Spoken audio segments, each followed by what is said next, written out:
누가복음 3장 1절에서 14절입니다. 한 절씩 교독하겠습니다.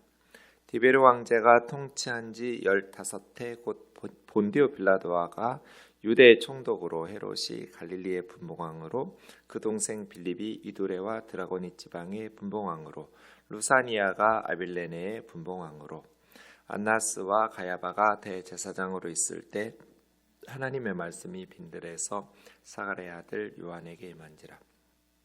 요한이 요단강 부근 각처에 와서 죄 사함을 받게 하는 회개의 세례를 전파하니 선지자 이사야의 책에 쓴 바 광야에서 외치는 자의 소리가 있어 이르되 너희는 주의 길을 준비하라. 그의 오실 길을 곧게 하라. 모든 걸짜기가 메워지고 모든 산과 작은 산이 낮아지고 굽은 것이 곧아지고 험한 길이 평탄하여질 것이요 모든 육체가 하나님의 구원하심을 보리라 함과 같으니라. 요한이 세례 받으러 나오는 무리에게 이르되 독사의 자식들아 누가 너희에게 일러 장차 올 진노를 피하라 하더냐. 그러므로 회개에 합당한 열매를 맺고 속으로 아브라함이 우리 조상이라 말하지 말라. 내가 너희에게 이르노니 하나님이 능히 이 돌들로도 아브라함의 자손이 되게 하시리라. 이미 도끼가 나무 뿌리에 놓였으니 좋은 열매 맺지 아니하는 나무마다 찍혀 불에 던져지리라. 무리가 물어 이르되 그러면 우리가 무엇을 하리이까? 대답하여 이르되 옷 2벌 있는 자는 옷 없는 자에게 나눠줄 것이요 먹을 것이 있는 자도 그렇게 할 것이니라 하고 세리들도 세례를 받고자 하여 와서 이르되 선생이여 우리는 무엇을 하리이까 하며 이르되 부과된 것 외에는 거두지 말라 하고 군인들도 물어 이르되 우리는 무엇을 하리이까 하며 이르되 사람에게서 강탈하지 말며 거짓으로 고발하지 말고 받은 급료를 족한 줄로 알라 하니라. 아멘.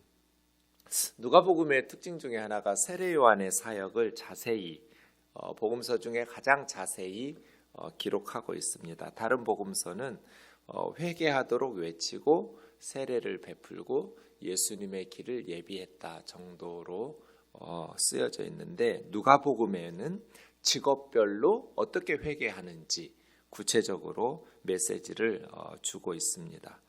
모든 직업이 나름대로 유혹거리가 있죠. 그것을 극복하는 것, 그것이 참된 회개의 증표다. 회개에 합당한 열매를 맺으라. 이러한 메시지들을 전하고 있습니다. 3장 1절부터 보면 언제 세례 요한의 사역이 시작됐는지를 말하겠죠. 디베료 황제가 통치한 지 15해. 티베리우스 황제가 통치한 지 첫 번째는 아구스도, 예수님이 태어날 때는 아우구스투스였죠. 아구스도는 기원전 30년에서 기원 후 주후 14년 8월 19일에 죽거든요. 그 이후로 티베리우스가 두 번째 황제가 되는데요. 그러니까 14년에서부터 티베리우스 황제는 37년까지 예수님의 공생애, 예수님의 출생 때는 아구스투스, 예수님의 공생애 때는 티베리우스 황제인 것입니다. 15년째 하면 아마 26년에서 27, 8년까지 사이로 볼 텐데 27년 정도로 봐야 하지 않을까 싶습니다. 그때 유대는 누가 통치하고 있었냐면 원래 예수님이 태어날 때는 헤롯 대왕이라고 불렀던 헤롯 왕이 통치하고 있었는데 헤롯 왕이 죽은 후에 유대 땅은 그의 세 아들에게 분할 통치됩니다. 그리고 칭호도 로마에서 왕이라는, 아버지는 대왕, Great King이라는 칭호를 받았지만 그 밑에 있는 게 이제 왕이고 그 왕보다도 더 밑에 있는 직급이 분봉왕이거든요. 뜻으로 보면 4분의 1의 왕, 100% 왕이 아니고 4분의 1만 왕이다. 그런 뜻인데 그런 뜻을 담은 우리 한글이 없어서 분봉왕, 이런 좀 처음 듣는 낯선 단어를 성경에서 보게 되는데요. 그러니까 왕이 아니에요. 왕보다 좀 낮은, 그렇다고 해서 장관이라고 하기는 좀 애매한 4분의 1, 25% 왕, 뭐 그런 단어가 있어서 분봉왕 이렇게 했는데요. 분봉왕으로 가장 중요한 예루살렘이 있었던 유대와 사마리아는 아켈라오스라는 왕, 그 헤롯의 아들이 다스렸는데요. 분봉왕이 너무 악한 거예요. 포악한 정치를 했어요. 그래서 AD 6년에 폐위돼요. 유대인들이 로마에 상소하고 안 좋은 소문들이 많았어요. 그 후로 유대와 사마리아 지역은 로마 총독이 직접 다스리는 거예요. 헤롯의 자손들 중에 뽑지를 않고요. 유대와 총독은 사마리아는 총독이 다스리는데 이때는 본디오 빌라도가 유대의 사마리아까지예요. 총독으로 있었다. 10년씩 했는데요. 처음에는 그렇게 길게 하지 않다가 그래서 26년에서 36년까지 본디오 빌라도가 총독이었고요. 그 다음에 세 아들에게 분할 통치됐다고 그랬잖아요. 갈릴리 지역은 헤롯 안디바라는 이 헤롯 안디바가 세례요한의 목을 쳤던 세례요한이 순교당하게 되는 아들이 헤롯 안디바인데요. 그 동생의 부인을 제수씨죠. 이렇게 부당하게 불륜을 저지르면서 두 가정을 파탄내고 결혼하게 되는 동생이 죽었다면 그 제수 씨와 결혼하는 것 그래도 좀 문제지만 그래도 이해할 수 있는데 동생이 살아있는 동생의 부인과 결혼하기 위해서 자기 부인을 내쫓고 친정으로 이런 식으로 하기 때문에 세례요한이 책망을 했던 헤롯 안디바는 아버지가 죽었던 주전 4년에서부터 주후 39년까지 굉장히 길게 갈릴리의 분봉왕이 됩니다. 그 다음 마지막 아들이 헤롯 빌립인데요. 그 헤롯 빌립은 주전 4년에서부터 주후 33년 혹은 어떤 학자는 34년까지 그러니까 예수님의 공생애 동안은 헤롯 빌립이 이두레와 드라고니 지역 이렇게 헤롯 대왕의 세 아들이 분봉왕으로 통치하고 있었던 때인데 예수님 공생애 때는 총독이 유대와 사마리아 그다음에 헤롯 안디바와 헤롯 빌립이 나머지 두 지역을 차지하고 있었습니다. 루사니아는 알려진 것이 없습니다. 어떤 사람인지 모르지만 아빌레네의 분봉왕 더 북쪽으로 올라가고요. 안나스와 가야바가 대제사장으로 있을 때 원래 대제사장은 한 사람이잖아요. 그런데 종신직이었는데 로마 그 이전에 이제 그리스가 통치할 때부터는 제사장들을 폐위시키고 통치자들이 마음대로 교체시켜요. 그런데 이때 사실은 이제 여러 명의 대제사장들이 이제 전직 대제사장들이 있는 거죠. 언제나 현직 대제사장은 한 사람이니까요. 그런데 안나스라는 사람이 실권을 가지고 있었어요. 예수님 체포당할 때도 안나스 집에서 먼저 신문을 받고 현직 대제사장인 가야바에게로 보내거든요. 가야바는 안나스의 사위예요. 안나스의 5명의 아들들도 다 대제사장으로 지내고 있었죠. 어쨌든 안나스는 굉장한 영향력을 행사하고 있었던 전직 대제사장이었고요. AD 6년에서 15년까지 대제사장직에 있었습니다.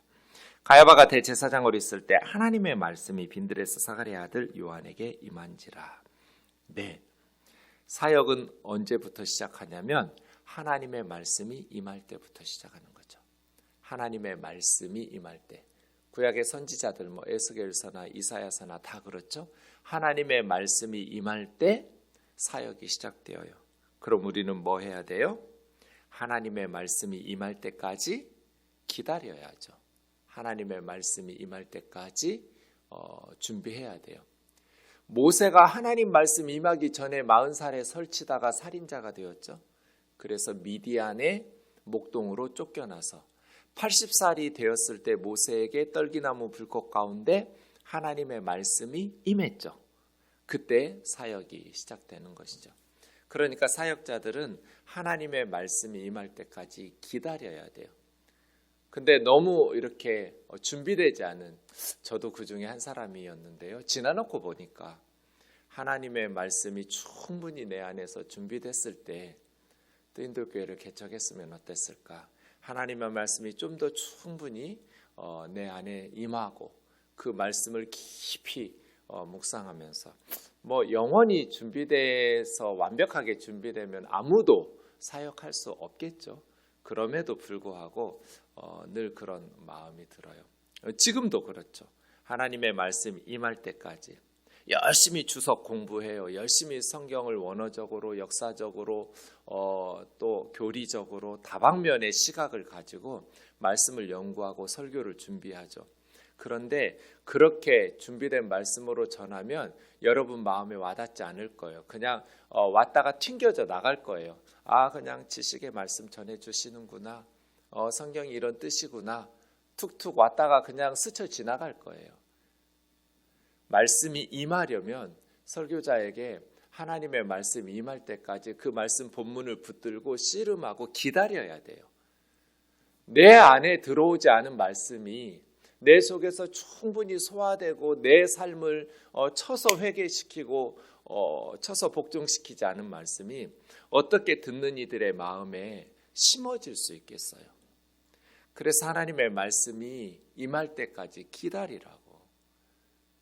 그냥 멍하고 시간만 보내는 것이 아니라 그 말씀을 붙들고 마치 소처럼 정결한 짐승, 하나님 앞에 바쳐지는 짐승은 발굽이 갈라지고 되새김질을 하는 짐승들이거든요. 양이나 염소나 소처럼. 돼지처럼 발굽은 갈라졌는데 되새김질을 못하면 부정한 짐승.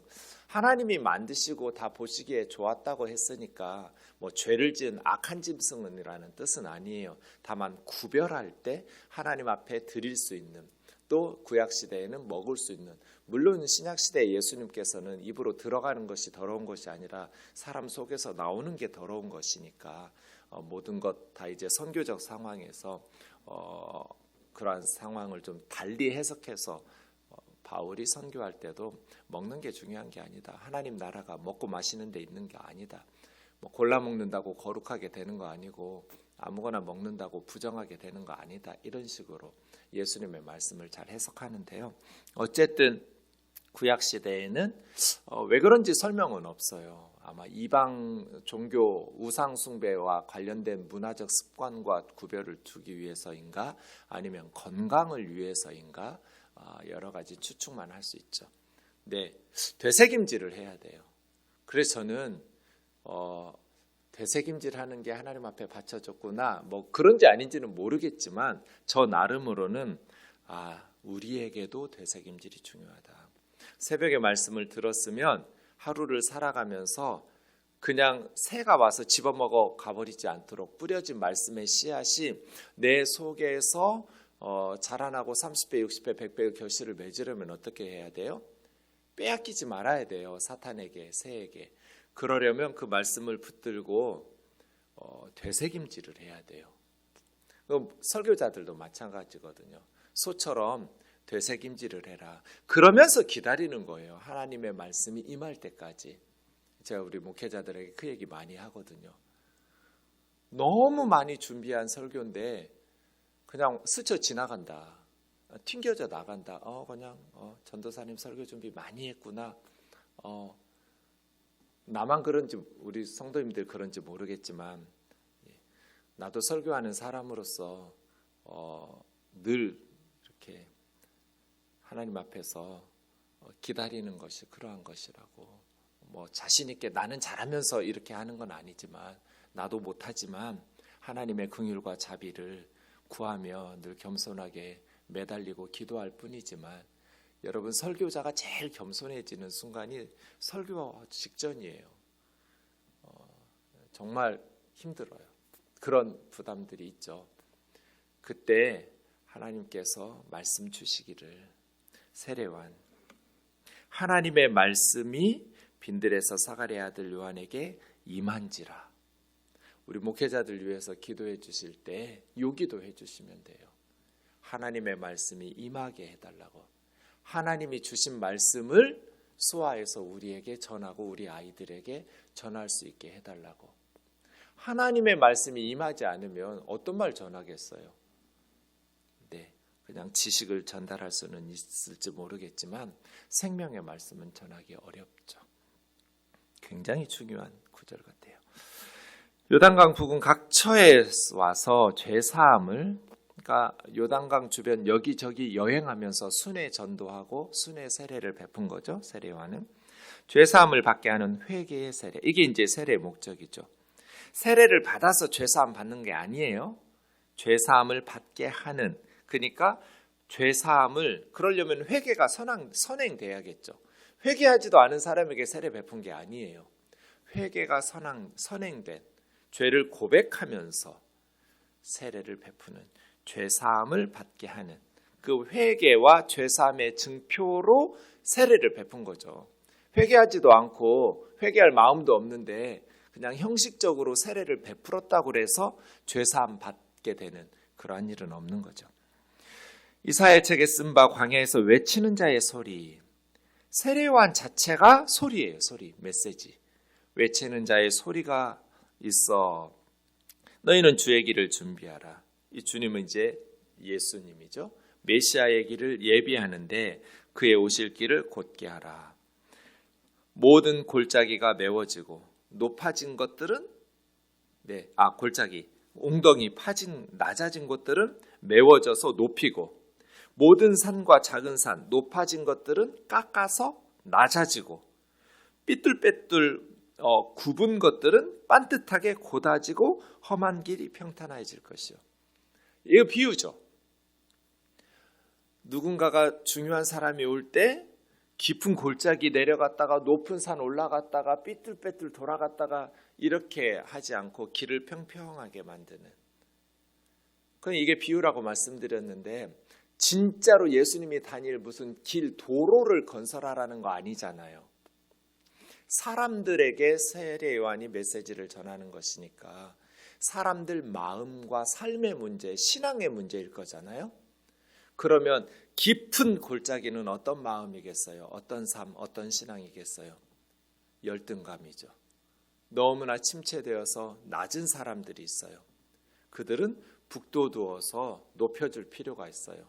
높은 산과 작은 산, 교만도 정도가 있죠. 높은 교만, 진짜 교만한 높은 산이 있고 낮은 산이 있고, 어떻게 해야 돼요? 깎아내야 돼요.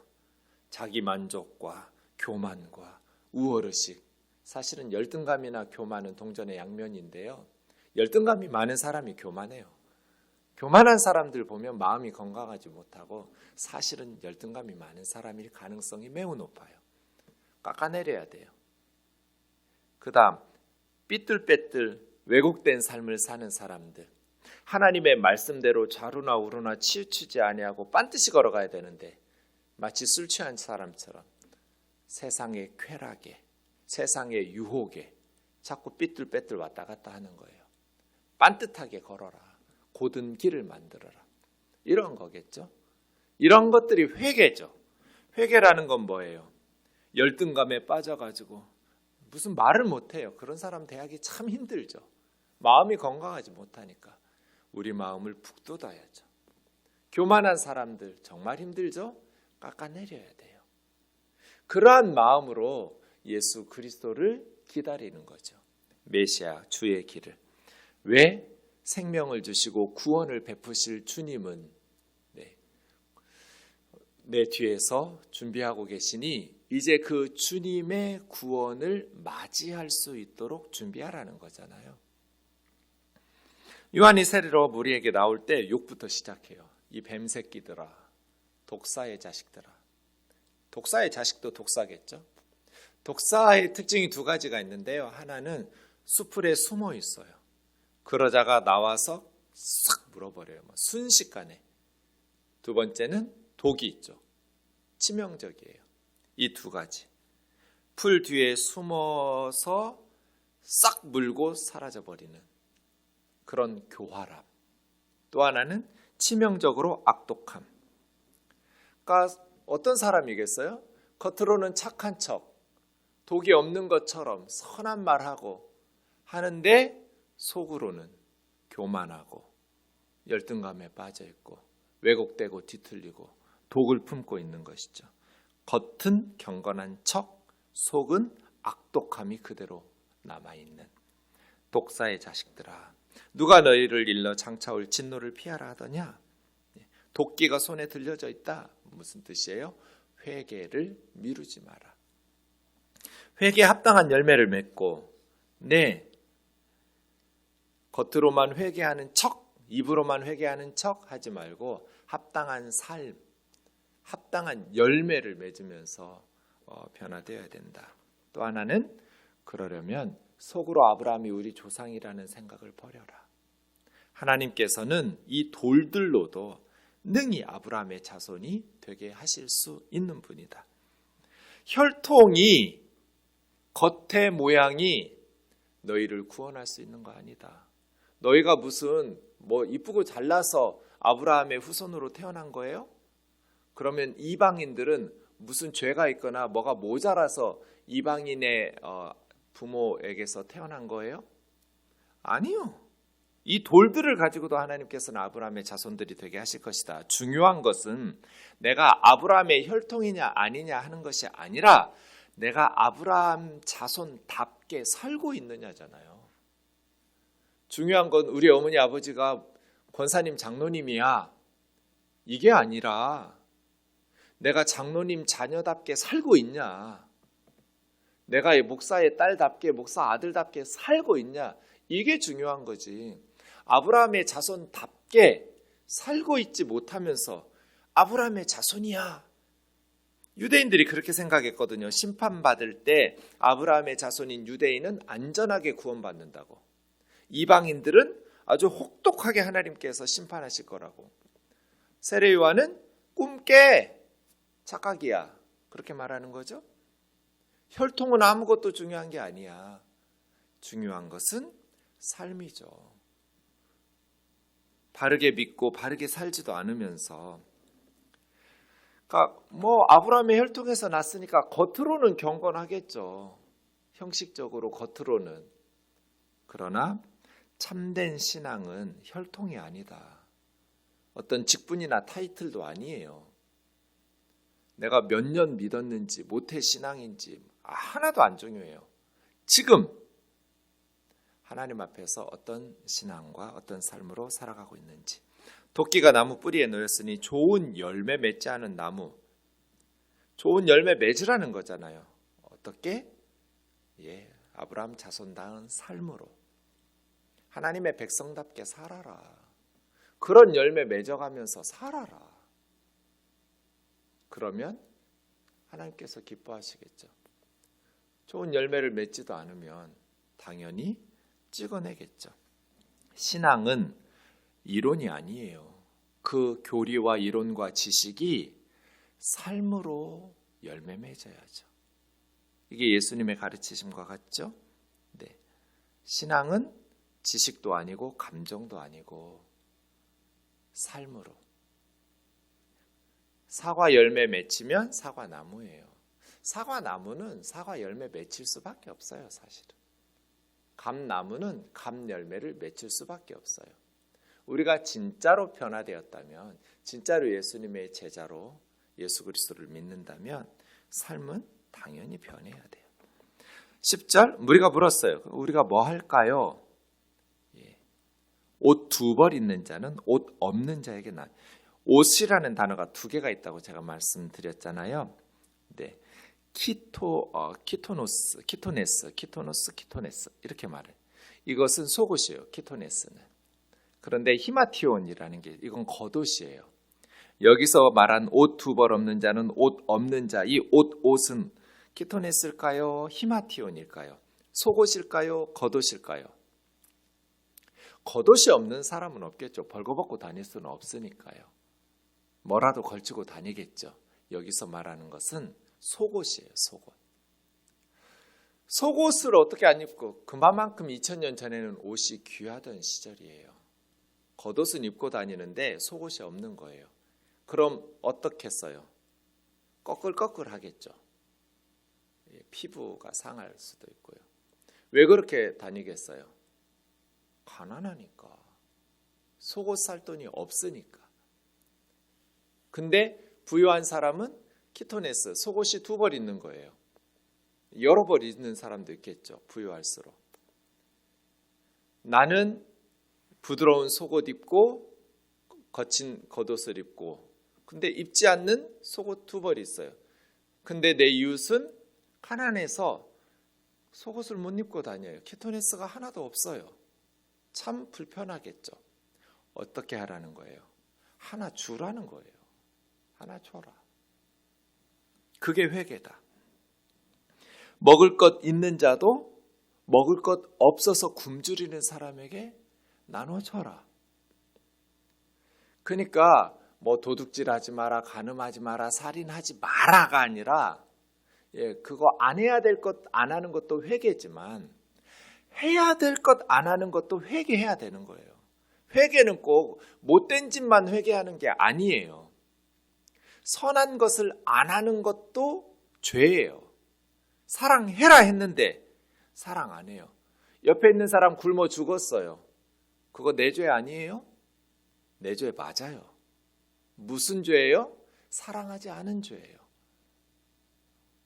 어쩌면 그 사람의 것을 빼앗지 않았으니까 나는 죄 없지 뭐 이렇게 생각하기 쉽지만 내 이웃이 굶어 죽었다면 그건 나의 죄이기도 해요. 정인이가 죽었으면 그 양부모만 죄인인가? 아니요. 우리도 죄인이에요. 우리 사회가 그런 괴물을 만들었어요.